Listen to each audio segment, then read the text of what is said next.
Hello friends, ഇത് നോക്കിയേ. നമ്മളിന്ന് കടയിൽ നിന്ന് കുറച്ച് ബജ്ജി വാങ്ങിച്ചിട്ടുണ്ടായിരുന്നു കേട്ടോ. അപ്പം അതിൽ നിന്ന് അച്ഛൻ എണ്ണ ഇങ്ങനെ ഊറ്റി പിഴിഞ്ഞവിടെ മസിലൊക്കെ പിടിച്ചങ്ങിട്ട് എണ്ണ ഊറ്റി പിഴിഞ്ഞുകൊണ്ടിരിക്കണേ.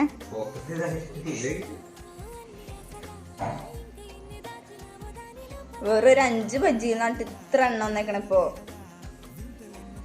കൈയൊക്കെ എണ്ണയിൽ പൊളിച്ച് കായ ബജ്ജി.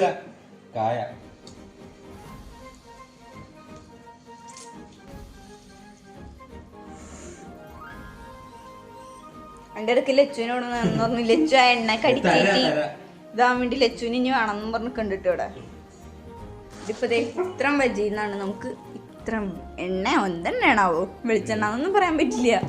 വെളിച്ചെണ്ണ ആയിരിക്കില്ല, ഓയിലായിരിക്കും. ഇത് ഇനിയുണ്ട് എൻ്റെ അകത്ത് ബജ്ജി. പരമാവധി എല്ലാവരും എണ്ണയില്ലാത്ത ഫുഡൊക്കെ കഴിച്ച് നമ്മുടെ ബോഡിയൊക്കെ ഹെൽത്തി ആയിട്ട് സൂക്ഷിക്കാട്ടോ.